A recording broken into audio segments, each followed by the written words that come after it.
ਤੁਸੀਂ ਦੇਖ ਰਹੇ ਹੋ ਰੋਜ਼ਾਨਾ ਲੋਕਨਾਲ ਟੀਵੀ ਦਾ ਸਪੈਸ਼ਲ ਪ੍ਰੋਗਰਾਮ ਲੁਕਮਾ ਸੱਚ ਤੇ ਤੁਹਾਡੇ ਨਾਲ ਆ ਗੁਰਪ੍ਰੀਤ ਸਿੰਘ ਚੱਠਾ। ਚਰਚਾ ਕਰਨ ਜਾ ਰਹੇ ਹਾਂ ਹੁਣ ਤੱਕ ਦੀਆਂ ਵੱਡੀਆਂ ਤੇ ਸਿਆਸੀ ਖਬਰਾਂ ਨੂੰ ਲੈ ਕੇ। ਸਭ ਤੋਂ ਪਹਿਲਾਂ ਗੱਲ ਕਰਾਂਗੇ ਨਵਜੋਤ ਸਿੰਘ ਸਿੱਧੂ ਨੂੰ ਮਾਨ ਸਰਕਾਰ ਨੇ ਇੱਕ ਵੱਡੀ ਰਾਹਤ ਦਿੱਤੀ ਹੈ। ਕੀ ਰਾਹਤ ਦਿੱਤੀ ਹੈ ਇਸ ਨੂੰ ਲੈ ਕੇ ਚਰਚਾ ਕਰਾਂਗੇ ਤੇ ਨਾਲ ਹੀ ਗੱਲ ਕਰਾਂਗੇ ਭਾਜਪਾ ਕਾਂਗਰਸ ਦੇ ਇੱਕ ਹੋਰ ਵੱਡੇ ਲੀਡਰ ਨੂੰ ਪੱਟਣ ਜਾ ਰਹੀ ਹੈ। ਆਖਰ ਕਿਹੜੇ ਲੀਡਰ ਨੂੰ ਹੁਣ ਭਾਜਪਾ ਆਪਣੇ ਵਿੱਚ ਸ਼ਾਮਲ ਕਰਨ ਜਾ ਰਹੀ ਹੈ, ਇਸ ਨੂੰ ਲੈ ਕੇ ਚਰਚਾ ਕਰਾਂਗੇ ਤੇ ਨਾਲ ਹੀ ਗੱਲਬਾਤ ਕਰਾਂਗੇ ਸ਼੍ਰੀ ਅਕਾਲ ਤਖਤ ਸਾਹਿਬ ਦੇ ਕਾਰਜਕਾਰੀ ਜਥੇਦਾਰ ਗਿਆਨੀ ਹਰਪ੍ਰੀਤ ਸਿੰਘ ਦੇ ਇੱਕ ਵੱਡਾ ਬਿਆਨ ਦਿੱਤਾ ਹੈ, ਜਿਸ ਤੋਂ ਬਾਅਦ ਦੇਸ਼ ਦੀ ਸਿਆਸਤ ਦੇ ਵਿੱਚ ਹਲਚਲ ਮਚੀ ਹੋਈ ਹੈ। ਤੇ ਆਖਰ ਕੀ ਬਿਆਨ ਦਿੱਤਾ ਹੈ, ਉਸ ਦੇ ਪਿੱਛੇ ਕੀ ਮੰਚ ਹੈ, ਕੀ ਸਾਜ਼ਿਸ਼ ਨਜ਼ਰ ਆਉਂਦੀ ਹੈ, ਇਸ ਨੂੰ ਲੈ ਕੇ ਚਰਚਾ ਕਰਾਂਗੇ। ਤੇ ਇਸ ਪ੍ਰੋਗਰਾਮ ਦੇ ਵਿੱਚ ਅੱਜ ਸਾਡੇ ਨਾਲ ਸ਼ਾਮਲ ਨੇ ਸੀਨੀਅਰ ਪੱਤਰਕਾਰ ਅਵਤਾਰ ਸਿੰਘ ਗਿੱਲ। ਸਭ ਤੋਂ ਪਹਿਲਾਂ ਸਵਾਗਤ ਕਰਦੇ ਹਾਂ ਗਿੱਲ ਸਾਹਿਬ, ਨਿੱਘਾ ਸਵਾਗਤ ਹੈ ਜੀ ਪ੍ਰੋਗਰਾਮ 'ਚ। ਧੰਨਵਾਦ ਗੁਰਪ੍ਰੀਤ ਜੀ। ਗਿੱਲ ਸਾਹਿਬ, ਜਿਸ ਤਰੀਕੇ ਦੇ ਨਾਲ ਮਾਨ ਸਰਕਾਰ ਨੇ ਸੱਤਾ 'ਚ ਆਉਣ ਤੋਂ ਬਾਅਦ ਕਈ ਵਿਰੋਧੀ ਲੀਡਰ ਨੇ, ਵਿਰੋਧੀ ਪਾਰਟੀਆਂ ਦੇ ਲੀਡਰਾਂ ਦੀ ਜਿਹੜੀ ਸੁਰੱਖਿਆ ਉਹਦੇ ਵਿੱਚ ਕਟੌਤੀ ਕੀਤੀ ਸੀ, ਪਰ ਇਸ ਮਾਮਲੇ ਦੇ ਵਿੱਚ ਨਵਜੋਤ ਸਿੰਘ ਸਿੱਧੂ ਨੂੰ ਵੱਡੀ ਰਾਹਤ ਦਿੱਤੀ ਹੈ, ਕਿਵੇਂ ਦੇਖਦੇ ਹੋ? ਦੇਖੋ ਗੁਰਪ੍ਰੀਤ ਜੀ, ਜਿਸ ਤਰ੍ਹਾਂ ਦੇ ਨਾਲ ਮਾਨ ਸਰਕਾਰ ਵੱਲੋਂ ਸਾਰੇ ਜਿਹੜੇ ਕਾਂਗਰਸ ਦੇ ਤਕਰੀਬਨ ਸਾਰੇ ਵੱਡੇ ਲੀਡਰ ਹੈਗੇ ਉਹਨਾਂ ਦੀ ਸਿਕਿਉਰਿਟੀ ਹੈ ਜਿਹੜੀ ਵਿਡਰਾ ਕਰ ਲਈ ਗਈ ਸੀ, ਲੇਕਿਨ ਕਿਤੇ ਨਾ ਕਿਤੇ ਜੇਕਰ ਆਪਾਂ ਗੱਲ ਕਰੀਏ ਨਵਜੋਤ ਸਿੰਘ ਸਿੱਧੂ ਦੀ, ਜਿਸ ਤਰ੍ਹਾਂ ਤੁਸੀਂ ਗੱਲ ਕਰਦੇ ਹੋ, ਨਵਜੋਤ ਸਿੰਘ ਸਿੱਧੂ ਨੇ ਜਿਹੜੇ ਉਹ ਇੱਕ ਕਹਿ ਲਈਏ ਕਿ ਵਰਲਡ ਲੈਵਲ ਦੇ ਉੱਤੇ ਆਪਣੀ ਪਹਿਚਾਣ ਰੱਖਦੇ ਨੇ, ਤਾਂ ਦੂਜੇ ਪਾਸੇ ਲੰਮੇ ਸਮੇਂ ਤੋਂ ਸਿਆਸਤ ਦੇ ਵਿੱਚ ਵੀ ਨੇ। ਤਾਂ ਇੱਕ ਜਿੱਥੇ ਕ੍ਰਿਕਟਰ ਜਾਂ ਫਿਰ ਕਹਿ ਲਈਏ ਕਮੈਂਟੇਟਰ ਜਾਂ ਫਿਰ ਸਿਆਸਤਦਾਨ, ਤਾਂ ਜੇਕਰ ਉਹਨਾਂ ਨੂੰ ਜਿਸ ਤਰ੍ਹਾਂ ਦੇ ਨਾਲ ਬੇਸ਼ੱਕ 1 ਸਾਲ ਦੀ ਸਜ਼ਾ ਹੋ ਗਈ ਹੈ, ਲੇਕਿਨ ਉਹ ਕੋਈ ਹੀਨੀਅਸ ਕ੍ਰਾਈਮ ਨਹੀਂ ਮੰਨਿਆ ਜਾਂਦਾ ਹੁੰਦਾ। ਜਿਹੜਾ ਇਹ 304 ਦੇ ਮਾਮਲੇ 'ਚ ਉਹਨਾਂ ਨੂੰ ਸਜ਼ਾ ਹੋਈ ਹੈ 323 ਦੇ ਵਿੱਚ, ਇਹ ਕੋਈ ਹੀਨੀਅਸ ਕ੍ਰਾਈਮ ਨਹੀਂ ਹੈ, ਬਹੁਤ ਜ਼ਿਆਦਾ ਇਹਨੂੰ ਵੱਡੀ ਕੈਟਾਗਰੀ ਦੇ ਵਿੱਚ ਸ਼ਾਮਲ ਨਹੀਂ ਕੀਤਾ ਜਾ ਸਕਦਾ। ਤਾਂ ਦੂਜੇ ਪਾਸੇ ਜਿਹੜੀਆਂ CID ਜਾਂ ਇੰਟੈਲੀਜੈਂਸ ਦੀਆਂ ਰਿਪੋਰਟਾਂ ਹੁੰਦੀਆਂ ਜਿਹੜੀਆਂ ਸਰਕਾਰ ਦੇ ਕੋਲ ਜਾਂਦੀਆਂ ਨੇ, ਤਾਂ ਉਸ ਦੇ ਵਿੱਚ ਬਕਾਇਦਾ ਤੌਰ ਤੇ ਮੈਂਸ਼ਨ ਹੋ ਕੇ ਜਾਂਦਾ ਕਿ ਕਿਹੜੇ ਨੇਤਾ ਹੈਗੇ ਨੇ ਜਿਨ੍ਹਾਂ ਦੀ ਜਾਨ ਨੂੰ ਖਤਰਾ ਹੋ ਸਕਦਾ ਜਾਂ ਫਿਰ ਜਿਨ੍ਹਾਂ ਦੀ ਜਾਨ ਨੂੰ ਥ੍ਰੈਟ ਹੈ। ਕਿਉਂਕਿ ਨਵਜੋਤ ਸਿੰਘ ਸਿੱਧੂ ਲਗਾਤਾਰ ਜਦੋਂ ਤੋਂ ਸਿਆਸਤ ਦੇ ਵਿੱਚ ਨੇ, ਲਗਾਤਾਰ ਮਾਫੀਆ ਦੇ ਖਿਲਾਫ ਲੜਦੇ ਆਏ ਨੇ, ਤਾਂ ਕਿਤੇ ਨਾ ਕਿਤੇ ਇਹਨਾਂ ਦਾ ਲਾਈਫ ਥ੍ਰੈਟ ਹੈਗਾ ਉਹ ਜਿਹੜਾ ਤਕਰੀਬਨ ਨਾਲ ਚੱਲਦਾ ਰਹਿੰਦਾ। ਤਾਂ ਇਸੇ ਕਰਕੇ ਮਾਨ ਸਰਕਾਰ ਵੱਲੋਂ ਇਹ ਜਿਹੜੀ ਸਿਕਿਉਰਿਟੀ ਹੈ ਵਾਪਸ ਨਾ ਲੈਣ ਦਾ ਫੈਸਲਾ ਕੀਤਾ ਗਿਆ। ਉੱਥੇ ਹੀ ADGP ਸਿਕਿਉਰਿਟੀ ਵੱਲੋਂ ਬਕਾਇਦਾ ਤੌਰ ਤੇ ਜਿਹੜੀ ਚਿੱਠੀ ਆ ਉਹ ਵੀ ਜਾਰੀ ਕੀਤੀ ਗਈ ਹੈ, ਜਿਸ ਦੇ ਵਿੱਚ ਬਕਾਇਦਾ ਤੌਰ ਤੇ ਸਾਰੀਆਂ ਗੱਲਾਂ ਹੈਗੀਆਂ ਜਿਹੜੀਆਂ ਉਹਨਾਂ ਨੂੰ ਮੈਂਸ਼ਨ ਕੀਤਾ ਗਿਆ। ਜੀ ਬਿਲਕੁਲ। ਤੇ ਜਿਸ ਤਰੀਕੇ ਦੇ ਨਾਲ ਹੁਣ ਇਹ ਵੀ ਗੱਲ ਕਹੀ ਗਈ ਹੈ, ਮੈਂਸ਼ਨ ਕੀਤਾ ਗਿਆ ਕਿ ਜਦੋਂ ਵੀ ਪੈਰੋਲ ਤੇ ਆ ਸਕਦੇ ਨੇ ਉਦੋਂ ਵੀ ਜਿਹੜੀ ਉਹਨਾਂ ਨੂੰ ਸਿਕਿਉਰਿਟੀ ਆ ਉਹ ਪੂਰੀ ਦਿੱਤੀ ਜਾਏਗੀ। ਤਾਂ ਇਸ ਨੂੰ ਲੈ ਕੇ ਜਿਸ ਤਰੀਕੇ ਦੇ ਨਾਲ ਤੁਸੀਂ ਵੀ ਦੱਸਿਆ ਕਿ ਕਾਂਗਰਸ ਪਾਰਟੀ ਦੇ ਜਿੰਨੇ ਵੀ ਹੋਰ ਵੱਡੇ ਲੀਡਰ ਨੇ ਉਹਨਾਂ ਦੀ ਸਿਕਿਉਰਿਟੀ 'ਚ ਕਟੌਤੀ ਕੀਤੀ ਗਈ ਹੈ, ਤੇ ਉਧਰ ਅਕਾਲੀ ਦਲ ਦੇ ਜਿਹੜੇ ਲੀਡਰ ਸੀਗੇ ਜਾਂ ਉਹਨਾਂ ਦੇ ਵਿੱਚ ਵੀ ਜਿਹੜੀ ਸੁਰੱਖਿਆ ਦੇ ਵਿੱਚ ਕਟੌਤੀ ਕੀਤੀ ਗਈ ਹੈ। ਤੇ ਇੱਥੋਂ ਫਿਰ ਕੀ ਮਨਸ਼ਾ ਜ਼ਾਹਿਰ ਹੁੰਦੀ ਹੈ? ਜਿਸ ਤਰੀਕੇ ਨਾਲ ਨਵਜੋਤ ਸਿੰਘ ਸਿੱਧੂ ਨੇ ਮੁਲਾਕਾਤ ਕੀਤੀ ਸੀਗੀ ਭਗਵੰਤ ਮਾਨ ਹੋਣਾ ਦੇ ਨਾਲ, ਤਾਂ ਉਸ ਨੂੰ ਲੈ ਕੇ ਕਈ ਤਰ੍ਹਾਂ ਦੀਆਂ ਚਰਚਾਵਾਂ ਵੀ ਜਿਹੜੀਆਂ ਉਦੋਂ ਛਿੜਦੀਆਂ ਨਜ਼ਰ ਆਈਆਂ ਸੀਗੀਆਂ। ਤਾਂ ਕੀ ਲੱਗਦਾ ਹੈ ਕਿ ਆਮ ਆਦਮੀ ਪਾਰਟੀ ਦੇ ਨਾਲ ਕੋਈ ਨੇੜਤਾਵਾਦੀ ਨਜ਼ਰ ਆ ਰਹੀ ਹੈ ਨਵਜੋਤ ਸਿੱਧੂ ਦੀ? ਦੇਖੋ ਗੁਰਪ੍ਰੀਤ ਜੀ, ਅਸਲ ਦੇ ਵਿੱਚ ਕੀ ਹੁੰਦਾ ਕਿ ਸੋਸ਼ਲ ਮੀਡੀਆ ਦਾ ਜ਼ਮਾਨਾ ਹੈਗਾ, ਤਾਂ ਪਬਲਿਕ ਡੋਮੇਨ ਦੇ ਵਿੱਚ ਬਹੁਤ ਸਾਰੀਆਂ ਗੱਲਾਂ ਚੱਲਦੀਆਂ ਨੇ। ਦੇਖੋ ਜਿਸ ਤਰ੍ਹਾਂ ਮੀਟਿੰਗ ਹੋਈ ਸੀ ਉਹ ਇੱਕ ਰਸਮੀ ਮੀਟਿੰਗ ਸੀ, ਲੇਕਿਨ ਉਸ ਤੋਂ ਬਾਅਦ ਚਰਚਾਵਾਂ ਨੇ ਜ਼ੋਰ ਫੜ ਲਿਆ ਸੀ ਕਿ ਨਵਜੋਤ ਸਿੰਘ ਸਿੱਧੂ ਨੇ ਜਿਹੜੇ ਆਮ ਆਦਮੀ ਪਾਰਟੀ ਦੇ ਵਿੱਚ ਜਾ ਰਹੇ ਆ। ਤਾਂ ਆਪਾਂ ਉਦੋਂ ਵੀ ਆਪਣੇ ਪ੍ਰੋਗਰਾਮ ਦੇ ਵਿੱਚ ਕਿਹਾ ਸੀ ਕਿ ਨਵਜੋਤ ਸਿੰਘ ਸਿੱਧੂ ਦੀ ਅਜਿਹੀ ਕੋਈ ਮਨਸ਼ਾ ਨਹੀਂ ਹੈ ਔਰ ਨਾ ਹੀ ਉਹ ਆਮ ਆਦਮੀ ਪਾਰਟੀ ਦੇ ਵਿੱਚ ਜਾ ਰਹੇ ਨੇ। ਫਿਲਹਾਲ ਤੱਕ ਕਾਂਗਰਸ ਦੇ ਵਿੱਚ ਹੈ ਔਰ ਬਣੇ ਵੀ ਰਹਿਣਗੇ। ਤਾਂ ਉਹੀ ਗੱਲ ਸਾਹਮਣੇ ਆਈ ਕਿ ਨਵਜੋਤ ਸਿੰਘ ਸਿੱਧੂ ਹੁਣ ਤੱਕ ਵੀ ਕਾਂਗਰਸ ਦੇ ਵਿੱਚ ਬਣੇ ਹੋਏ ਨੇ। ਤਾਂ ਦੂਜੇ ਪਾਸੇ ਹਾਈ ਕਮਾਨ ਹੈ ਜਿਹੜੀ, ਹਾਈ ਕਮਾਨ ਨੇ ਵੀ ਬਕਾਇਦਾ ਤੌਰ ਤੇ ਉਹਨਾਂ ਨੂੰ ਕਿਹਾ ਹੋਇਆ ਕਿ ਭਾਈ ਤੁਸੀਂ ਫਿਕਰ ਨਾ ਕਰੋ, ਕੋਈ ਗੱਲ ਨਹੀਂ, ਬੇਸ਼ੱਕ ਤੁਹਾਨੂੰ ਸਜ਼ਾ ਹੋ ਗਈ ਹੈ, ਲੇਕਿਨ ਹਾਈ ਕਮਾਨ ਹੈ ਜਿਹੜੀ ਤੁਹਾਡੀ ਪਿੱਠ ਦੇ ਉੱਤੇ ਖੜੀ ਹੋਈ ਆ। ਤਾਂ ਦੂਜੇ ਪਾਸੇ ਜਿਸ ਤਰ੍ਹਾਂ ਮੈਂ ਤੁਹਾਨੂੰ ਦੱਸਿਆ ਕਿ ਲਾਈਫ ਥ੍ਰੈਟ ਹੈਗਾ ਜਿਹੜਾ ਉਹ ਲਗਾਤਾਰ ਨਵਜੋਤ ਸਿੰਘ ਸਿੱਧੂ ਨੂੰ ਰਹਿੰਦਾ। ਤਾਂ ਪੈਰੋਲ ਤੇ ਜ਼ਿਕਰ ਆਉਂਦੇ ਨੇ ਜੋ Z+ ਸਿਕਿਉਰਿਟੀ ਹੁੰਦੀ ਹੈ ਗੁਰਪ੍ਰੀਤ ਜੀ। ਅਸਲ ਦੇ ਵਿੱਚ ਕੀ ਹੁੰਦਾ ਕਿ Z+ ਸਿਕਿਉਰਿਟੀ ਜਿਹੜੇ ਵੀ ਇਨਸਾਨ ਨੂੰ ਦਿੱਤੀ ਜਾਂਦੀ ਹੈ ਉਹ ਇਸੇ ਲਈ ਦਿੱਤੀ ਜਾਂਦੀ ਹੈ ਕਿ ਜਿਹੜੀਆਂ ਇੰਟੈਲੀਜੈਂਸ ਜਾਂ ਫਿਰ ਜਿਹੜੀਆਂ ਹੋਰ ਏਜੰਸੀਆਂ ਹੈਗੀਆਂ ਉਹਨਾਂ ਦੀਆਂ ਜਿਹੜੀਆਂ ਰਿਪੋਰਟਾਂ ਨੇ ਉਹ ਸਾਰੀਆਂ ਜਾਂਦੀਆਂ ਨੇ, ਕੇਂਦਰ ਸਰਕਾਰ ਕੋਲ ਵੀ ਜਾਂਦੀਆਂ ਨੇ। ਤਾਂ ਉਸੇ ਦੇ ਚੱਲਦੇ ਇਹ ਸਿਕਿਉਰਿਟੀ ਦਿੱਤੀ ਜਾਂਦੀ ਹੈ। ਤਾਂ ਹੁਣ ਜੇਕਰ ਨਵਜੋਤ ਸਿੰਘ ਸਿੱਧੂ ਜੇਲ੍ਹ ਤੋਂ ਬਾਹਰ ਪੈਰੋਲ ਤੇ ਵੀ ਆਉਂਦੇ ਨੇ ਤਾਂ ਉਹ ਸਿਕਿਉਰਿਟੀ ਉਹਨਾਂ ਨੂੰ ਉਸੇ ਸਮੇਂ ਉਸੇ ਪ੍ਰਭਾਵ ਦੇ ਨਾਲ ਜੇਲ੍ਹ ਦੇ ਅੰਦਰੋਂ ਹੀ ਬਕਾਇਦਾ ਤੌਰ ਤੇ ਮਿਲ ਜਾਏਗੀ ਕਿ ਜੇਲ੍ਹ ਦੇ ਬਾਹਰ ਵੀ ਆਪਣੀ ਸਿਕਿਉਰਿਟੀ ਦੇ ਨਾਲ ਹੀ ਨਿਕਲਣਗੇ। ਲੇਕਿਨ ਇੱਥੇ ਤੁਹਾਨੂੰ ਮੈਂ ਦੱਸ ਦੇਵਾਂ ਕਿ ਜਿੰਨਾ ਚਿਰ ਨਵਜੋਤ ਸਿੰਘ ਸਿੱਧੂ ਨੇ ਜਿਹੜੇ ਉਹ ਜੇਲ੍ਹ ਦੇ ਵਿੱਚ ਰਹਿਣਗੇ ਤਾਂ ਉਹਨਾਂ ਦੇ ਜਿਹੜਾ ਘਰ ਹੈਗੇ ਨੇ ਪਟਿਆਲਾ ਜਾਂ ਫਿਰ ਅੰਮ੍ਰਿਤਸਰ, ਉੱਥੇ ਜਿਹੜੇ ਇੱਕ ਕਾਂਸਟੇਬਲ ਦੀ ਤੈਨਾਤੀ ਰਹੂਗੀ। ਤਾਂ ਦੂਜੇ ਪਾਸੇ ਜਿਹੜੀ ਇਹਨਾਂ ਦੀ ਸਿਕਿਉਰਿਟੀ ਹੈਗੀ ਹੈ ਫਿਲਹਾਲ ਉਹਨੂੰ ਬਹਾਦਰਗੜ੍ਹ ਹੈਗੀ ਜਿਹੜੀ ਕਮਾਂਡੋ ਕੰਪਲੈਕਸ ਹੈਗਾ ਉਹ ਉੱਥੇ ਵਾਪਸ ਬੁਲਾ ਲਿਆ ਗਿਆ। ਤਾਂ ਬਾਕੀ ਜਦੋਂ ਵੀ ਨਵਜੋਤ ਸਿੰਘ ਸਿੱਧੂ ਕਿਤੇ ਛੁੱਟੀ ਤੇ ਆਉਂਦੇ ਨੇ ਜਾਂ ਫਿਰ ਕੋਈ ਮੈਡੀਕਲ ਚੈੱਕਅਪ ਦੇ ਲਈ ਆਉਂਦੇ ਨੇ ਤਾਂ ਬਕਾਇਦਾ ਤੌਰ ਤੇ ਉਸੇ ਦਿਨ ਉਹਨਾਂ ਨੂੰ ਸਿਕਿਉਰਿਟੀ ਹੈ ਜਿਹੜੀ ਉਹ ਵਾਪਸ ਦਿੱਤੀ ਜਾਊਗੀ। ਇੱਥੇ ਇੱਕ ਹੋਰ ਸਵਾਲ ਵੀ ਬਣਦਾ ਗਿੱਲ ਸਾਹਿਬ, ਜਿਸ ਤਰੀਕੇ ਦੇ ਨਾਲ ਜਦੋਂ ਵੀ ਕੋਈ ਬੰਦਾ ਜੇਲ੍ਹ ਦੇ ਵਿੱਚ ਜਾਂਦਾ ਹੈ, ਕੋਈ ਕੈਦੀ ਹੁੰਦਾ ਹੈ, ਭਾਵੇਂ ਗੱਲ ਕਰ ਲਈਏ ਕੋਈ ਹਵਾਲਾਤੀ ਹੁੰਦਾ ਹੈ ਨਾ, ਮਾਫ ਕਰਨਾ, ਜਦੋਂ ਕੋਈ ਕੈਦੀ ਹੁੰਦਾ ਤਾਂ ਜੇਕਰ ਉਹਦਾ ਬਿਹੇਵੀਅਰ ਵਧੀਆ ਰਵੇ ਤਾਂ ਉਸਨੂੰ ਕੋਈ ਰਾਹਤ ਵੀ ਹੈ ਜਿਹੜੀ ਦਿੱਤੀ ਜਾਂਦੀ ਹੈ। ਕਈ ਤਰੀਕੇ ਦੀਆਂ ਰਾਹਤਾਂ ਹੁੰਦੀਆਂ ਨੇ। ਜਿਸ ਤਰੀਕੇ ਨਾਲ ਆਪਾਂ ਜੇਲ੍ਹ ਮੈਨੂਅਲ ਦੀ ਗੱਲ ਕਰ ਲਈ ਜਾਵੇ ਤਾਂ ਹੁਣ ਨਵਜੋਤ ਸਿੰਘ ਸਿੱਧੂ ਵੀ ਜੇਲ੍ਹ ਦੇ ਵਿੱਚ 1 ਸਾਲ ਦੀ ਸਜ਼ਾ ਸੁਣਾਈ ਗਈ ਆ। ਹੁਣ ਜੇਕਰ ਮੰਨ ਲਓ ਉਹਨਾਂ ਨੂੰ ਕੋਈ ਕੋਰਟ ਵੱਲੋਂ ਰਾਹਤ ਨਹੀਂ ਮਿਲਦੀ, ਜਿਹੜੀ ਵੀ ਅਪੀਲ ਉਹਨਾਂ ਦੇ ਵੱਲੋਂ ਪਾਈ ਜਾਣੀ ਹੈ, ਮੰਨ ਲਓ ਰਾਹਤ ਨਹੀਂ ਮਿਲਦੀ, ਤਾਂ ਜੇਕਰ ਉਹਨਾਂ ਦੀ ਸਜ਼ਾ ਦੀ ਗੱਲ ਕੀਤੀ ਜਾਵੇ, ਜਿਸ ਤਰੀਕੇ ਦੇ ਨਾਲ ADGP ਦੀ ਗੱਲ ਕੀਤੀ ਜਾਵੇ ਜਾਂ 1 ਮਹੀਨੇ ਦੀ ਜਿਹੜੀ ਛੋਟ ਹੈ ਉਹ ਜੇਲ੍ਹ ਸੁਪਰਡੈਂਟ ਵੀ ਦੇ ਸਕਦਾ ਹੈ। ਕਈ ਤਰੀਕੇ ਦੀ ਉਧਰ ਜਿਹੜੀ ਮੌਜੂਦਾ ਸਰਕਾਰ ਹੁੰਦੀ ਹੈ, ਕਹਿੰਦੇ ਕਿ ਜੇਕਰ ਬਿਹੇਵੀਅਰ ਵਧੀਆ ਰਵੇ ਕੈਦੀ ਦਾ ਤਾਂ ਉਸਨੂੰ ਪੰਜਾਬ ਸਰਕਾਰ ਵੀ, ਮੌਜੂਦਾ ਸਰਕਾਰ ਵੀ ਹੈ ਜਿਹੜੀ ਉਹ ਰਾਹਤ ਦੇ ਸਕਦੀ ਹੈ। ਤਾਂ ਜਿਸ ਤਰੀਕੇ ਦੇ ਨਾਲ ਭਗਵੰਤ ਮਾਨ ਉਹਨਾਂ ਦੇ ਨਾਲ ਉਹਨਾਂ ਦੀ ਨੇੜਤਾ ਨਜ਼ਰ ਆ ਰਹੀ ਸੀਗੀ, ਤਾਂ ਕੀ ਲੱਗਦਾ ਹੈ ਕਿ ਉਹਨਾਂ ਨੂੰ ਕੋਈ ਰਾਹਤ ਮਾਨ ਸਰਕਾਰ ਵੀ ਦੇ ਸਕਦੀ ਹੈ? ਦੇਖੋ ਗੁਰਪ੍ਰੀਤ ਜੀ, ਅਸਲ ਦੇ ਵਿੱਚ ਇਸ ਮਾਮਲੇ ਦੇ ਵਿੱਚ ਇਦਾਂ ਹੁੰਦਾ ਕਿ ਜਿਹੜਾ ਕੈਦੀ ਹੈਗਾ ਉਹਦਾ ਆਚਰਣ ਕੀ ਹੈ, ਕਿ ਉਹ ਜੇਲ੍ਹ ਦੇ ਵਿੱਚ ਜਿਹੜੇ ਲੋਕ ਹੈਗੇ ਨੇ ਉਹਨਾਂ ਦੇ ਨਾਲ ਜਿਹੜਾ ਆਪਣਾ ਵਤੀਰਾ ਹੈਗਾ ਬਹੁਤ ਨਰਮ ਵਤੀਰੇ ਦੇ ਨਾਲ ਪੇਸ਼ ਆਉਂਦਾ, ਜਾਂ ਫਿਰ ਜੇਲ੍ਹ ਦੇ ਵਿੱਚ ਜਿਹੜੇ ਵੀ ਉਹਨੂੰ ਕੰਮ ਕਹੇ ਜਾਂਦੇ ਨੇ ਕਿ ਉਹ ਕੰਮਾਂ ਨੂੰ ਉਹ ਢੰਗ ਦੇ ਨਾਲ ਨਿਭਾਉਂਦਾ, ਆਪਣੀ ਜ਼ਿੰਮੇਵਾਰੀ ਹੈ ਜਿਹੜੀ ਉਹ ਪੂਰੀ ਜ਼ਿੰਮੇਵਾਰੀ ਤੇ ਤਨਦੇਹੀ ਦੇ ਨਾਲ ਨਿਭਾਉਂਦਾ, ਜਾਂ ਫਿਰ ਜੇਲ੍ਹ ਦੇ ਵਿੱਚ ਕੋਈ ਅਜਿਹਾ ਕੰਮ ਨਹੀਂ ਕਰਦਾ ਜਿਸ ਦੇ ਨਾਲ ਕਿ ਜੇਲ੍ਹ ਦਾ ਜਿਹੜਾ ਮੈਨੂਅਲ ਆ ਉਸਦੇ ਉਹ ਖਿਲਾਫਤ ਕਰੇ ਜਾਂ ਉਸਦੇ ਖਿਲਾਫ ਜਾਵੇ। ਤਾਂ ਦੇਖੋ ਇਹ ਹੁੰਦਾ ਕਿ ਜੇਲ੍ਹ ਮੈਨੂਅਲ ਦੇ ਵਿੱਚ ਵੀ ਹੈ ਕਿ ਜੇਕਰ ਤੁਸੀਂ ਫੈਕਟਰੀ ਦੇ ਵਿੱਚ ਕੰਮ ਕਰਦੇ ਹੋ ਤਾਂ ਤੁਹਾਨੂੰ 3-3 ਦਿਨ ਦੀ ਜਿਹੜੀ ਛੁੱਟੀ ਹੈਗੀ ਆ ਉਹ ਦਿੱਤੀ ਜਾ ਸਕਦੀ ਹੈ। ਤਾਂ ਦੂਜੇ ਪਾਸੇ 90 ਦਿਨ ਦੀ ਜਿਹੜੀ ਤੁਸੀਂ ਗੱਲ ਕੀਤੀ ਹੈ, ਮਾਫ ਕਰਨਾ 30 ਦਿਨ ਦੀ 30 ਦਿਨ ਦੀ ਜਿਹੜੀ ਤੁਸੀਂ ਗੱਲ ਕੀਤੀ ਹੈ, ਤਾਂ 30 ਦਿਨ ਦੇ ਆਚਰਣ ਦੇ ਮਾਮਲੇ ਦੇ ਵਿੱਚ ਜੇਲ੍ਹ ਸੁਪਰਡੈਂਟ ਵੱਲੋਂ ਲਿਖਿਆ ਜਾ ਸਕਦਾ ਹੈ। ਉਸ ਤੋਂ ਬਾਅਦ ਸਰਕਾਰ ਨੇ ਵਿਚਾਰ ਕਰਨਾ ਹੁੰਦਾ ਇਸ ਮਾਮਲੇ ਦੇ ਉੱਤੇ ਕਿ ਇਸ ਦੇ ਉੱਤੇ ਕਾਰਵਾਈ ਕੀ ਕਰਨੀ ਹੈ, ਕਿ ਇਸ ਮਾਮਲੇ ਦੇ ਵਿੱਚ ਇਸ ਕੈਦੀ ਨੂੰ ਰਾਹਤ ਦਿੱਤੀ ਜਾ ਸਕਦੀ ਹੈ ਜਾਂ ਨਹੀਂ ਦਿੱਤੀ ਜਾ ਸਕਦੀ। ਉਹ ਫਿਰ ਸਰਕਾਰਾਂ ਤੇ ਚਲਾ ਜਾਂਦਾ, ਗ੍ਰਹਿ ਵਿਭਾਗ ਤੇ ਚਲਾ ਜਾਂਦਾ। ਉਹ ਗ੍ਰਹਿ ਵਿਭਾਗ ਨੇ ਤੈਅ ਕਰਨਾ ਹੁੰਦਾ ਕਿ ਇਹਨਾਂ ਨੂੰ ਰਾਹਤ ਦੇਣੀ ਹੈ ਜਾਂ ਫਿਰ ਨਹੀਂ ਦੇਣੀ। ਬਿਲਕੁਲ। ਤੇ ਤਾਂ ਨਵਜੋਤ ਸਿੰਘ ਸਿੱਧੂ ਦੀ ਗੱਲ, ਉਹਨਾਂ ਨੂੰ ਭਾਵੇਂ ਸਰਕਾਰ ਦੇ ਵੱਲੋਂ ਕੁਝ ਰਾਹਤ ਦਿੱਤੀ ਗਈ ਹੈ ਸੁਰੱਖਿਆ ਨੂੰ ਲੈ ਕੇ, ਤਾਂ ਦੇਖਣ ਵਾਲੀ ਗੱਲ ਹੋਏਗੀ ਕਿ ਉਸ ਤੋਂ ਬਾਅਦ ਕੋਰਟ ਦੇ ਵੱਲੋਂ ਵੀ ਕੋਈ ਰਾਹਤ ਮਿਲਦੀ ਹੈ ਜਾਂ ਫਿਰ ਨਹੀਂ। ਤੇ ਨਾਲ ਹੀ ਆਪਾਂ ਗੱਲਬਾਤ ਕਰਾਂਗੇ ਜਿਸ ਤਰੀਕੇ ਦੇ ਨਾਲ ਸੁਨੀਲ ਜਾਖੜ ਕਾਂਗਰਸ ਦੇ ਵਿੱਚ ਇੱਕ ਵੱਡਾ ਚਿਹਰਾ ਸਨ, ਤਾਂ ਉਹ ਛੱਡ ਕੇ ਭਾਜਪਾ ਉਹਨਾਂ ਨੇ ਜੁਆਇਨ ਕੀਤੀ। ਉਸ ਤੋਂ ਬਾਅਦ ਜਿਹੜੀਆਂ ਤਸਵੀਰਾਂ ਕੁਝ ਹੁਣ ਸਾਹਮਣੇ ਆਈਆਂ ਨੇ, ਜਿਸ ਤਰੀਕੇ ਦੇ ਨਾਲ ਉਹਨਾਂ ਦੇ ਭਤੀਜੇ ਦੀ ਗੱਲ ਕੀਤੀ ਜਾਵੇ ਸੰਦੀਪ ਜਾਖੜ ਦੀ, ਤਾਂ ਉਹਨਾਂ ਦੇ ਨਾਲ ਮੁਲਾਕਾਤ ਕੀਤੀ ਹੈ ਰਾਣਾ ਗੁਰਮੀਤ ਸਿੰਘ ਸੋਢੀ ਦੇ ਪੁੱਤਰ ਦੇ ਵੱਲੋਂ, ਹੀਰਾ ਸੋਢੀ ਦੇ ਵੱਲੋਂ ਮੁਲਾਕਾਤ ਕੀਤੀ ਗਈ ਹੈ, ਕਿਉਂਕਿ ਉਹ ਤਾਂ ਭਾਜਪਾ ਦੇ ਵਿੱਚ ਨੇ, ਸੁਨੀਲ ਜਾਖੜ ਵੀ ਭਾਜਪਾ ਦੇ ਵਿੱਚ ਨੇ, ਰਾਣਾ ਗੁਰਮੀਤ ਸਿੰਘ ਸੋਢੀ ਵੀ ਭਾਜਪਾ ਦੇ ਵਿੱਚ ਨੇ। ਤਾਂ ਉਹਨਾਂ ਦਾ ਮੌਜੂਦਾ ਕਾਂਗਰਸ ਦੇ ਜਿਹੜੇ ਵਿਧਾਇਕ ਨੇ ਉਹਨਾਂ ਦੇ ਨਾਲ ਮੁਲਾਕਾਤ ਕਰਨਾ ਕੀ ਅਸਾਰ ਨਜ਼ਰ ਆ ਰਹੇ ਨੇ ਕਿ ਜਿਹੜੇ ਸੰਦੀਪ ਜਾਖੜ ਨੇ ਆਉਣ ਵਾਲੇ ਸਮੇਂ ਦੇ ਵਿੱਚ ਕਾਂਗਰਸ ਨੂੰ ਝਟਕਾ ਦੇ ਸਕਦੇ ਨੇ, ਲੱਗਦਾ ਹੈ? ਗੁਰਪ੍ਰੀਤ ਜੀ, ਦੇਖੋ ਇਹ ਤਾਂ ਪਹਿਲਾਂ ਹੀ ਤੈਅ ਸੀ, ਕਿਉਂਕਿ ਦੇਖੋ ਪਹਿਲਾਂ ਹੀ ਬਿਆਨ ਆ ਗਿਆ ਸੀ ਸੰਦੀਪ ਦਾ ਵੀ ਕਿ ਜੇਕਰ ਸੁਨੀਲ ਜਾਖੜ ਜੀ ਕਾਂਗਰਸ ਛੱਡਣਗੇ ਤਾਂ ਉਹ ਵੀ ਕਾਂਗਰਸ ਦੇ ਵਿੱਚ ਨਹੀਂ ਰਹਿਣਗੇ। ਤਾਂ ਦੇਖੋ ਹੁਣ ਜਿਸ ਤਰ੍ਹਾਂ ਦੇ ਨਾਲ ਸੁਨੀਲ ਜਾਖੜ ਹੋਰਾਂ ਨੇ ਭਾਜਪਾ ਜੁਆਇਨ ਕਰ ਲਈ ਹੈ, ਤਾਂ ਹੋ ਸਕਦਾ ਹੈ ਕਿ ਸੰਦੀਪ ਜਾਖੜ ਵੀ ਹੋ ਸਕਦਾ ਭਾਜਪਾ ਦੇ ਵਿੱਚ ਚਲੇ ਜਾਣ, ਕਿਉਂਕਿ ਦੇਖੋ ਇਹ ਤਾਂ ਪਹਿਲਾਂ ਹੀ ਉਹ ਕਹਿ ਚੁੱਕੇ ਸੀ ਕਿ ਜੇਕਰ ਹਾਈ ਕਮਾਨ ਕੋਈ ਇਸ ਤਰ੍ਹਾਂ ਦਾ ਫੈਸਲਾ ਲੈਂਦੀ ਹੈ ਤਾਂ ਉਸ ਤੋਂ ਬਾਅਦ ਉਹ ਹਾਈ ਕਮਾਨ ਦੇ ਨਾਲ ਨਾ ਖੜ ਕੇ ਸੁਨੀਲ ਜਾਖੜ ਹੋਰਾਂ ਦੇ ਨਾਲ ਖੜਨਗੇ।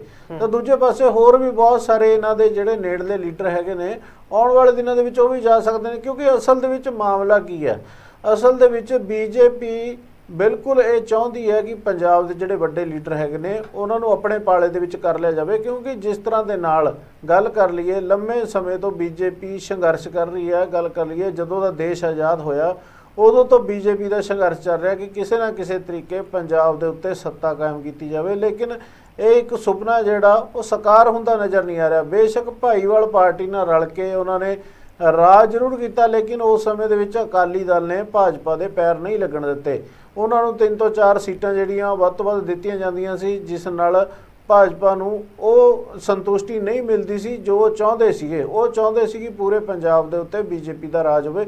ਤਾਂ ਹੁਣ ਕੋਸ਼ਿਸ਼ ਉਹਨਾਂ ਦੀ ਇਹੀ ਹੈ ਕਿ ਜਿੰਨੇ ਵੀ ਵੱਧ ਤੋਂ ਵੱਧ ਲੀਡਰ ਹੈਗੇ ਨੇ, ਵੱਡੇ ਲੀਡਰ ਹੈਗੇ ਨੇ, ਵੱਡੇ ਚਿਹਰੇ ਹੈਗੇ ਨੇ, ਉਹਨਾਂ ਨੂੰ ਬੀਜੇਪੀ ਦੇ ਵਿੱਚ ਸ਼ਾਮਲ ਕਰਾਇਆ ਜਾਵੇ। ਤੁਸੀਂ ਪਿਛਲੇ ਦਿਨ ਦੇਖਿਆ ਹੋਣਾ ਜਿਸ ਤਰ੍ਹਾਂ ਦੇ ਨਾਲ ਰਾਣਾ ਗੁਰਮੀਤ ਸੋਢੀ ਦੀ ਗੱਲ ਕਰ ਲਈਏ, ਹੌਬੀ ਧਾਲੀਵਾਲ ਜੋ ਕਿ ਕਲਾਕਾਰ ਵੀ ਨੇ, ਗਾਇਕ ਵੀ ਨੇ, ਉਹਨਾਂ ਨੂੰ ਵੀ ਉਹਦੇ ਵਿੱਚ ਸ਼ਾਮਲ ਕਰਾਇਆ ਗਿਆ। ਤਾਂ ਹੋਰ ਵੀ ਬਹੁਤ ਸਾਰੇ ਲੋਕ ਹੈਗੇ ਨੇ ਜਿਨ੍ਹਾਂ ਨੂੰ ਭਾਜਪਾ ਦੇ ਵਿੱਚ ਸ਼ਾਮਲ ਕਰਾਇਆ ਗਿਆ। ਬਹੁਤ ਸਾਰੇ ਲੀਡਰਾਂ ਨੂੰ ਆਫਰ ਵੀ ਦਿੱਤੀ ਗਈ ਹੈ ਕਿ ਭਾਈ ਤੁਹਾਨੂੰ ਵੱਡੇ ਅਹੁਦੇ ਵੀ ਦਿੱਤੇ ਜਾਣਗੇ ਤੇ ਵੱਡਾ ਸਨਮਾਨ ਵੀ ਦਿੱਤਾ ਜਾਏਗਾ, ਜੋ ਤੁਸੀਂ ਮੰਗੋਗੇ ਉਹ ਤੁਹਾਨੂੰ ਦਿੱਤਾ ਜਾਊਗਾ, ਤੁਸੀਂ ਬੀਜੇਪੀ ਦੀ ਬੇੜੀ ਦੇ ਵਿੱਚ ਸਵਾਰ ਹੋ ਜਾਓ। ਤਾਂ ਦੇਖੋ ਅਸਲ ਦੇ ਵਿੱਚ ਰਾਜਨੀਤਿਕ ਲੋਕ ਹੁੰਦੇ ਨੇ ਜਿਹੜੇ ਗੁਰਪ੍ਰੀਤ ਜੀ, ਇਹਨਾਂ ਦੀ ਮਨਸ਼ਾ ਹੀ ਇਹ ਹੁੰਦੀ ਹੈ, ਕੋਸ਼ਿਸ਼ ਇਹ ਹੁੰਦੀ ਹੈ ਕਿ ਸਾਡੀ ਜਿਹੜੀ ਪਾਵਰ ਹੈ ਉਹ ਬਣੀ ਰਹੇ। ਤਾਂ ਹੁਣ ਕੇਂਦਰ ਸਰਕਾਰ ਹੈਗੀ ਜਿਹੜੀ ਪੂਰੇ ਭਾਰਤ ਦੇ ਵਿੱਚ ਸ਼ਾਸਿਤ ਕਰ ਰਹੀ ਹੈ, ਪੂਰੇ ਭਾਰਤ ਦੇ ਵਿੱਚ ਸ਼ਾਸਨ ਹੈ ਉਹਨਾਂ ਦਾ। ਤਾਂ ਕਿਤੇ ਨਾ ਕਿਤੇ ਵੱਡੀ ਪਾਰਟੀ ਵੀ ਹੈ ਬੀਜੇਪੀ, ਤਾਂ ਇਹਨਾਂ ਦੀ ਕੋਸ਼ਿਸ਼ ਇਹੀ ਰਹਿੰਦੀ ਹੈ ਕਿ ਜੇਕਰ ਸਾਨੂੰ ਸੱਤਾ ਦੇ ਵਿੱਚ ਅਸੀਂ ਬਣੇ ਰਹੀਏ ਤਾਂ ਸਾਡੇ ਲਈ ਉਹੀ ਚੰਗਾ ਹੋਏਗਾ। ਇਸ ਲਈ ਇਹ ਜ਼ਿਆਦਾਤਰ ਜਿਹੜੇ ਲੀਡਰ ਹੈਗੇ ਨੇ ਉਹ ਭਾਜਪਾ ਦੀ ਬੇੜੀ ਦੇ ਵਿੱਚ ਸ਼ਾਮਲ ਹੋ ਰਹੇ ਨੇ। ਤਾਂ ਸੰਦੀਪ ਜਾਖੜ ਵੀ ਹੋ ਸਕਦੇ ਨੇ, ਕੋਈ ਵੱਡੀ ਗੱਲ ਨਹੀਂ ਹੈ। ਬਿਲਕੁਲ। ਤਾਂ ਕਈ ਵਾਰ ਅਜਿਹਾ ਵੀ ਹੁੰਦਾ ਜਿਸ ਤਰੀਕੇ ਦੇ ਨਾਲ ਜ਼ਿਆਦਾਤਰ ਵਿਧਾਇਕ ਹੋਰ ਪਾਰਟੀ ਵੱਲੋਂ ਚੋਣ ਲੜਦੇ ਨੇ, ਜਿੱਤਦੇ ਨੇ ਅਤੇ ਉਸ ਤੋਂ ਬਾਅਦ ਪਾਰਟੀ ਛੱਡ ਕੇ ਦੂਜੀ ਪਾਰਟੀ ਚਲੇ ਜਾਂਦੇ ਨੇ। ਤਾਂ ਕਿਤੇ ਨਾ ਕਿਤੇ ਅਜਿਹੇ ਜਿਹੜਾ ਸਿਸਟਮ ਹੈ ਜਾਂ ਸੁਧਾਰ ਲਿਆਉਣੇ ਚਾਹੀਦੇ ਨੇ ਕਿ ਜੇਕਰ ਮੰਨ ਲਓ ਕਿਸੇ ਦੂਜੀ ਪਾਰਟੀ ਜਾਂਦਾ ਤਾਂ ਉਸ ਨੂੰ ਨੈਤਿਕਤਾ ਦੇ ਆਧਾਰ ਦੇ ਉੱਤੇ ਅਸਤੀਫਾ ਉਹਦਾ ਦੇ ਦੇਣਾ ਚਾਹੀਦਾ, ਜਾਂ ਫਿਰ ਉਹਨੂੰ ਜਿਹੜਾ ਅਹੁਦਾ ਛੱਡ ਦੇਣਾ ਚਾਹੀਦਾ। ਕਿਤੇ ਨਾ ਕਿਤੇ ਲੱਗਦਾ ਨਹੀਂ ਕਿ ਅਜਿਹੇ ਸੁਧਾਰਾਂ ਦੀ ਲੋੜ ਹੈਗੀ ਹੈ? ਦੇਖੋ ਗੁਰਪ੍ਰੀਤ ਜੀ, ਅਸਲ ਦੇ ਵਿੱਚ ਇਹ ਸਰਕਾਰਾਂ ਨੇ ਨਾ ਜਿਹੜੀਆਂ ਰਾਜਨੀਤਿਕ ਲੋਕ ਹੁੰਦੇ ਨੇ, ਇਹ ਜਿਹੜੇ ਕਾਨੂੰਨ ਹੁੰਦੇ ਨੇ ਉਹਨਾਂ ਨੂੰ ਆਪਣੇ ਹਿਸਾਬ ਦੇ ਨਾਲ ਤੋੜ ਮਰੋੜ ਦਿੰਦੇ ਨੇ। ਜਿਸ ਤਰ੍ਹਾਂ ਦੇ ਨਾਲ ਇਹਨਾਂ ਨੇ ਬਾਬਾ ਸਾਹਿਬ ਭੀਮ ਰਾਓ ਅੰਬੇਦਕਰ ਜੀ ਦਾ ਬਣਾਇਆ ਹੋਇਆ ਸੰਵਿਧਾਨ ਹੈਗਾ ਜਿਹੜਾ, ਉਸ ਦੇ ਵਿੱਚ 92 ਸੋਧਾਂ ਕਰ ਲਈਆਂ। ਇੱਕ ਜੇਲ੍ਹ ਦੇ ਵਿੱਚ ਗਿਆ ਹੋਇਆ ਵਿਅਕਤੀ ਸਾਰੀ ਜ਼ਿੰਦਗੀ ਦੇ ਲਈ ਸਰਕਾਰੀ ਨੌਕਰੀ ਦੇ ਲਈ ਅਯੋਗ ਕਰਾਰ ਦੇ ਦਿੱਤਾ ਜਾਂਦਾ, ਲੇਕਿਨ ਜੇਲ੍ਹ ਦੇ ਵਿੱਚ ਬੈਠਾ ਹੋਇਆ ਇੱਕ ਨੇਤਾ ਚੋਣ ਵੀ ਲੜ ਸਕਦਾ ਤੇ ਉਹ ਮੰਤਰੀ ਵੀ ਬਣ ਸਕਦਾ, ਗ੍ਰਹਿ ਮੰਤਰੀ ਵੀ ਬਣ ਸਕਦਾ। ਤਾਂ ਦੇਖੋ ਇਹਨਾਂ ਨੇ ਆਪਣੇ ਤਰੀਕੇ ਦੇ ਨਾਲ ਕਾਨੂੰਨ ਨੂੰ ਮੋਲਡ ਕਰ ਲਿਆ, ਆਪਣੇ ਤਰੀਕੇ ਦੇ ਨਾਲ ਇਹਨਾਂ ਨੇ ਸੰਵਿਧਾਨ ਦੀ ਵੀ ਤੋੜ ਮਰੋੜ ਕਰ ਲਈ ਹੈ। ਜਦਕਿ ਬਾਬਾ ਸਾਹਿਬ ਨੇ ਕਿਹਾ ਸੀ ਕਿ ਜੇਕਰ ਸੰਵਿਧਾਨ ਦੇ ਨਾਲ ਕੋਈ ਛੇੜਛਾੜ ਕੀਤੀ ਗਈ, ਅਗਰ ਮੈਂ ਜਿੰਦਾ ਹੋਇਆ ਤਾਂ ਮੈਂ ਸੰਵਿਧਾਨ ਨੂੰ ਆਪਣੇ ਹੱਥੀਂ ਅੱਗ ਲਗਾ ਦੇਵਾਂਗਾ। ਲੇਕਿਨ ਇਹਨਾਂ ਲੋਕਾਂ ਨੇ 92 ਸੋਧਾਂ ਕੀਤੀਆਂ ਉਸ ਦੇ ਵਿੱਚ। ਤਾਂ ਮੈਨੂੰ ਲੱਗਦਾ ਕਿ ਇਹ ਲੋਕ ਇਹ ਸਮਝਦੇ ਨੇ ਕਿ ਬਾਬਾ ਸਾਹਿਬ ਦੇ ਨਾਲੋਂ ਜ਼ਿਆਦਾ ਅਕਲਮੰਦ ਨੇ ਇਹ, ਇਸੇ ਕਰਕੇ ਇਹਨਾਂ ਨੇ ਇਹ ਤੋੜਾਂ ਮਰੋੜਾਂ ਜਿਹੜੀਆਂ ਕੀਤੀਆਂ ਹੈਗੀਆਂ ਨੇ। ਲੇਕਿਨ ਇਹ ਲੋਕ ਹਮੇਸ਼ਾ ਹੀ ਆਪਣੇ ਲਈ ਚੋਰ ਮੋਰੀਆਂ ਰੱਖਦੇ ਨੇ ਤਾਂ ਕਿ ਸਾਡਾ ਜਿਹੜਾ ਬਚਾਅ ਹੋ ਸਕੇ। ਕਿਉਂਕਿ ਹੁਣ ਇੱਦਾਂ ਕਿਉਂ ਇਹ ਅਜਿਹਾ ਕਾਨੂੰਨ ਬਣਾਉਣਗੇ ਕਿ ਇੱਕ ਜਿੱਤਿਆ ਹੋਇਆ ਵਿਧਾਇਕ ਹੈਗਾ ਜਿਹੜਾ ਜੇਕਰ ਦੂਜੀ ਪਾਰਟੀ 'ਚ ਜਾਂਦਾ ਤਾਂ ਉਹਨੂੰ ਆਪਣਾ ਜਿਹੜਾ ਵਿਧਾਇਕ ਦੀ ਕੁਰਸੀ ਹੈਗੀ ਉਹ ਛੱਡਣੀ ਪਵੇ? ਕਦੇ ਵੀ ਨਹੀਂ ਕਰਨਗੇ, ਕਿਉਂਕਿ ਇਹਨਾਂ ਨੂੰ ਪਾਵਰ ਵਾਲੇ ਲੋਕ ਚਾਹੀਦੇ ਹੁੰਦੇ ਨੇ।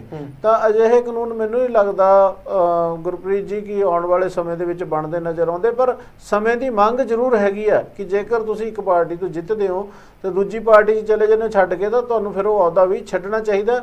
ਪਰ ਲੇਕਿਨ ਅਜਿਹਾ ਹੋਏਗਾ ਨਹੀਂ। ਬਿਲਕੁਲ। ਤੇ ਜਿਸ ਤਰੀਕੇ ਦੇ ਨਾਲ ਤੁਸੀਂ ਵੀ ਗੱਲ ਕੀਤੀ ਸੀਗੀ ਤੇ ਉਧਰ ਭਾਜਪਾ ਦੀ ਗੱਲ ਕੀਤੀ ਜਾਵੇ ਤਾਂ ਆਪਣੀ ਲਪੇਟ ਦੇ ਵਿੱਚ ਲੈਂਦੇ ਨਜ਼ਰ ਆ ਰਹੇ ਨੇ ਕਾਫੀ ਜਿਹੜੇ ਲੀਡਰਾਂ ਨੂੰ ਕਿ ਉਹ ਭਾਜਪਾ ਦੇ ਵਿੱਚ ਸ਼ਾਮਲ ਹੋਣ। ਉਹਨਾਂ ਨੂੰ ਵੱਡੇ ਵੱਡੇ ਅਹੁਦੇ ਵੀ ਨੇ ਜਿਹੜੇ ਉਹ ਦੇਣ ਦਾ ਕਿਤੇ ਨਾ ਕਿਤੇ ਲਾਲਚ ਵੀ ਦਿੱਤਾ ਜਾਂਦਾ। ਤਾਂ ਜੋ ਹਾਲਾਤ ਬੀਜੇਪੀ ਦੇ ਬਣੇ ਸੀ, ਤਾਂ ਹੁਣ ਜਿਹੜੇ ਕਾਂਗਰਸ ਦੇ ਹਾਲਾਤ ਨੇ, ਜਿਸ ਤਰੀਕੇ ਦੇ ਨਾਲ ਕੁਝ ਲੀਡਰਾਂ ਨੂੰ ਪਾਰਟੀ ਚੋਂ ਕੱਢਿਆ ਜਾਂਦਾ ਹੈ, ਕੁਝ ਆਪ ਹੀ ਛੱਡ ਜਾਂਦੇ ਨੇ ਪਾਰਟੀ ਦੇ, ਤਾਂ ਪੰਜਾਬ ਕਾਂਗਰਸ ਦੇ ਹਾਲਾਤ ਆਉਣ ਵਾਲੇ ਸਮੇਂ ਦੇ ਵਿੱਚ ਕਿਵੇਂ ਦੇਖ ਰਹੇ ਹੋ ਤੇ ਕੀ ਭਵਿੱਖ ਨਜ਼ਰ ਆ ਰਿਹਾ ਪੰਜਾਬ ਕਾਂਗਰਸ ਦਾ?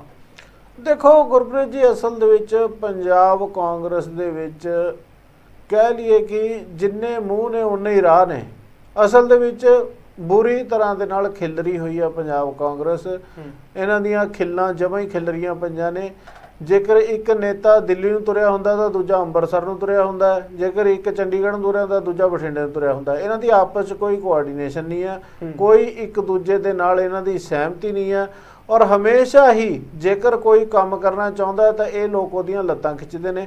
ਤਾਂ ਦੇਖੋ ਭਵਿੱਖ ਤਾਂ ਉਸ ਪਾਰਟੀ ਦਾ ਜਾਂ ਉਸ ਲੀਡਰਸ਼ਿਪ ਦਾ ਹੁੰਦਾ ਹੈ, ਜਿਹੜੇ ਆਪਸ ਦੇ ਵਿੱਚ ਇੱਕ ਦੂਜੇ ਦੇ ਮੋਢੇ ਦੇ ਨਾਲ ਮੋਢਾ ਜੋੜ ਕੇ ਕੰਮ ਕਰਦੇ ਹੋਣ। ਇੱਥੇ ਸਵਾਲ ਇੱਕ ਇਹ ਵੀ ਬਣਦਾ ਗਿੱਲ ਸਾਹਿਬ, ਜਿਸ ਤਰੀਕੇ ਦੇ ਨਾਲ ਜਿਹੜੇ ਵੀ ਪ੍ਰਧਾਨ ਬਣਾਏ ਜਾਂਦੇ ਨੇ, ਪਹਿਲਾਂ ਨਵਜੋਤ ਸਿੱਧੂ ਪ੍ਰਧਾਨ ਸੀਗੇ ਤਾਂ ਚੋਣਾਂ ਹਾਰ ਚੁੱਕੀ ਸੀ ਕਾਂਗਰਸ ਪਾਰਟੀ, ਤਾਂ ਉਧਰ ਫਿਰ ਅਸਤੀਫੇ ਮੰਗ ਲਏ, ਅੱਗੇ ਦੇ ਵੀ ਦਿੱਤੇ ਗਏ ਪ੍ਰਧਾਨਾਂ ਵੱਲੋਂ, ਪਰ ਜ਼ਿੰਮੇਵਾਰੀ ਤੈਅ ਕਰ ਦਿੱਤੀ ਜਾਂਦੀ ਹੈ। ਤੇ ਹੁਣ ਜਿਸ ਤਰੀਕੇ ਨਾਲ ਰਾਜਾ ਵੜਿੰਗ ਨੂੰ ਜ਼ਿੰਮੇਵਾਰੀ ਮਿਲੀ ਹੋਈ ਹੈ, ਉਹ ਕਹਿੰਦੇ ਸੀ, ਦਾਅਵਾ ਕਰਦੇ ਸੀਗੇ ਕਿ ਸਾਰੇ ਕਾਂਗਰਸੀ ਲੀਡਰਾਂ ਨੂੰ ਇੱਕ ਮੰਚ ਤੇ ਇਕੱਠਾ ਕਰਨਗੇ, ਤਾਂ ਕੀ ਲੱਗਦਾ ਉਹ ਆਪਣੀ ਜ਼ਿੰਮੇਵਾਰੀ ਨਿਭਾ ਰਹੇ ਨੇ? ਦੇਖੋ ਗੁਰਪ੍ਰੀਤ ਜੀ, ਮੈਂ ਪਹਿਲਾਂ ਵੀ ਇੱਕ ਪ੍ਰੋਗਰਾਮ 'ਚ ਕਿਹਾ ਸੀ ਕਿ ਇਹ ਜਿਹੜੀ ਕੁਰਸੀ ਹੈ ਰਾਜਾ ਵੜਿੰਗ ਨੂੰ ਦਿੱਤੀ ਗਈ ਹੈ, ਇਹ ਕੋਈ ਮਖਮਲ ਦੀ ਕੁਰਸੀ ਨਹੀਂ ਹੈ।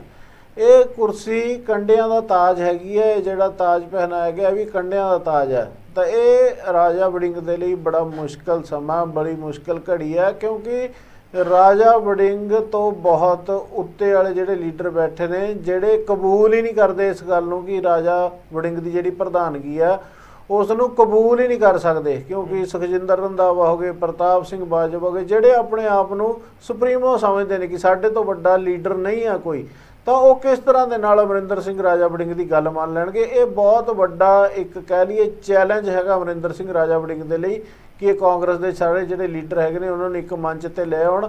ਬੇਸ਼ੱਕ ਮੀਟਿੰਗਾਂ ਇਹ ਬਹੁਤ ਲੋਕਾਂ ਦੇ ਨਾਲ ਕਰ ਰਹੇ ਨੇ, ਕੋਸ਼ਿਸ਼ ਵੀ ਕਰ ਰਹੇ ਨੇ, ਇਹਨਾਂ ਵੱਲੋਂ ਲਗਾਤਾਰ ਕੋਸ਼ਿਸ਼ ਵੀ ਕੀਤੀ ਜਾ ਰਹੀ ਹੈ, ਲੇਕਿਨ ਇਹਨਾਂ ਲੋਕਾਂ ਨੂੰ, ਜਿਹੜੇ ਲੋਕ ਖੁਦ ਨੂੰ ਹੀ ਹਾਈ ਕਮਾਂਡ ਸਮਝਦੇ ਨੇ, ਇਹਨਾਂ ਲੋਕਾਂ ਨੂੰ ਇੱਕ ਮੰਚ ਤੇ ਲੈ ਕੇ ਆਉਣਾ ਮੈਨੂੰ ਨਹੀਂ ਲੱਗਦਾ ਕਿ ਅਮਰਿੰਦਰ ਸਿੰਘ ਰਾਜਾ ਵੜਿੰਗ ਦੇ ਵੱਸ ਦਾ ਰੋਗ ਹੈਗਾ। ਬਿਲਕੁਲ।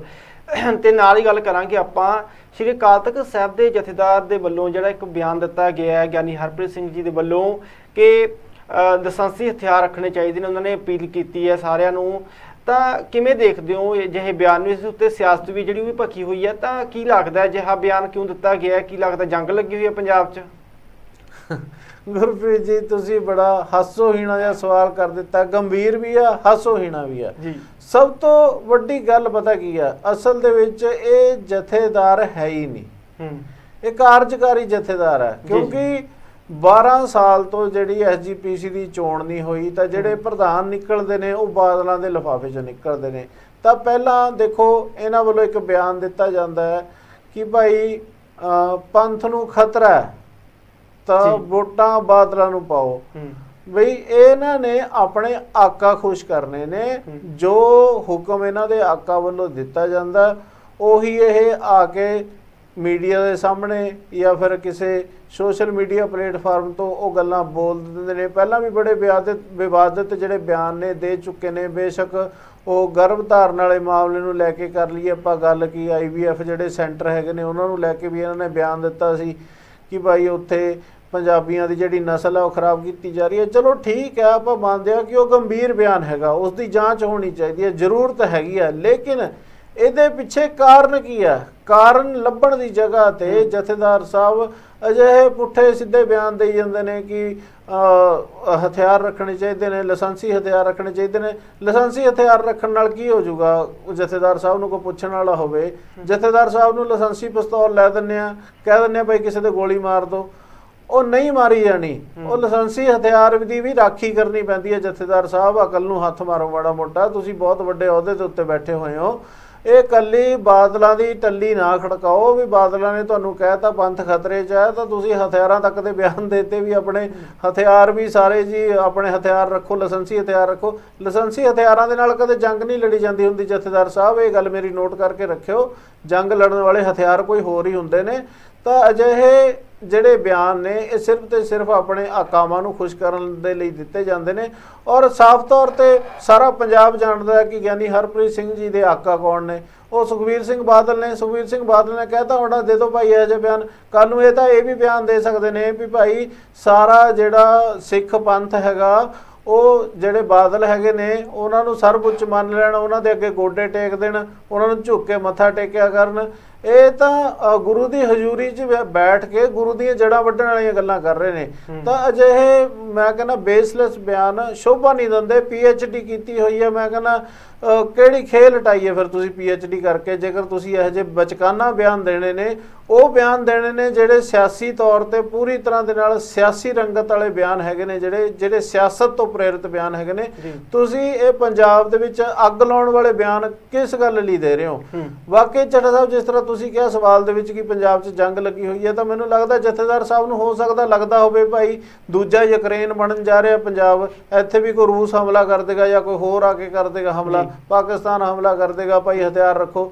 ਨਾਲੇ ਜਥੇਦਾਰ ਸਾਹਿਬ ਇਹ ਗੱਲ ਯਾਦ ਰੱਖਿਓ ਕਿ ਲਾਇਸੈਂਸੀ ਹਥਿਆਰਾਂ ਦੇ ਨਾਲ ਲੜਾਈਆਂ ਨਹੀਂ ਲੜੀਆਂ ਜਾਂਦੀਆਂ ਹੁੰਦੀਆਂ, ਲੜਾਈਆਂ ਲੜਨ ਵਾਲੇ ਹਥਿਆਰ ਕੋਈ ਹੋਰ ਹੀ ਹੁੰਦੇ ਨੇ।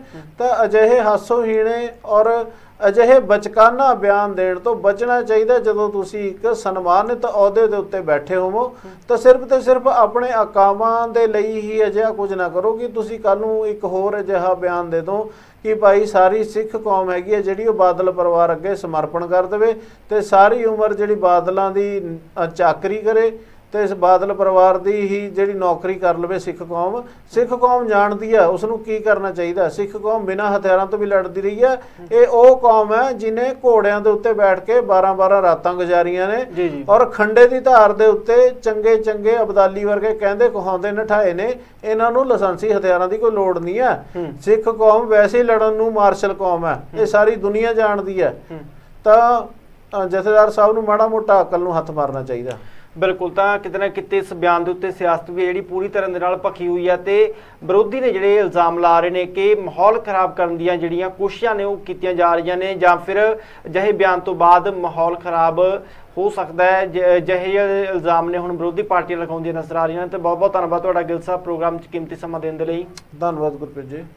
ਤਾਂ ਸਾਡੇ ਨਾਲ ਸਨ ਸੀਨੀਅਰ ਪੱਤਰਕਾਰ ਅਵਤਾਰ ਸਿੰਘ ਗਿੱਲ, ਜਿਨ੍ਹਾਂ ਨੇ ਹੁਣ ਤੱਕ ਦੀਆਂ तमाम ਖਬਰਾਂ ਨੂੰ ਲੈ ਕੇ ਆਪਣੇ ਵਿਚਾਰ ਰੱਖੇ ਨੇ। ਕਿਸ ਤਰੀਕੇ ਦੇ ਨਾਲ ਹੁਣ ਰਾਹਤ ਦਿੱਤੀ ਗਈ ਹੈ ਪੰਜਾਬ ਸਰਕਾਰ ਵੱਲੋਂ ਨਵਜੋਤ ਸਿੰਘ ਸਿੱਧੂ ਨੂੰ, ਤੇ ਖਾਸ ਤੌਰ ਦੇ ਉੱਤੇ ਜਥੇਦਾਰ ਦੇ ਵੱਲੋਂ ਜੋ ਬਿਆਨ ਦਿੱਤਾ ਗਿਆ ਉਸ ਦੇ ਉੱਤੇ ਵੀ ਸਿਆਸਤ ਹੈ ਜਿਹੜੀ ਪੂਰੀ ਭਖਦੀ ਨਜ਼ਰ ਆ ਰਹੀ ਹੈ। ਪ੍ਰੋਗਰਾਮ ਤੁਹਾਨੂੰ ਕਿਸ ਤਰੀਕੇ ਦਾ ਲੱਗਿਆ, ਤੁਸੀਂ ਵੀ ਕਮੈਂਟ ਕਰਕੇ ਆਪਣੀ ਰਾਏ ਸਾਨੂੰ ਦੇ ਸਕਦੇ ਹੋ। ਲਗਾਤਾਰ ਜੁੜੇ ਰਹੋ ਰੋਜ਼ਾਨਾ ਲੋਕ ਨਾਲ TV ਦੇ ਨਾਲ। ਹੁਣ ਦਿਓ ਇਜਾਜ਼ਤ। ਧੰਨਵਾਦ।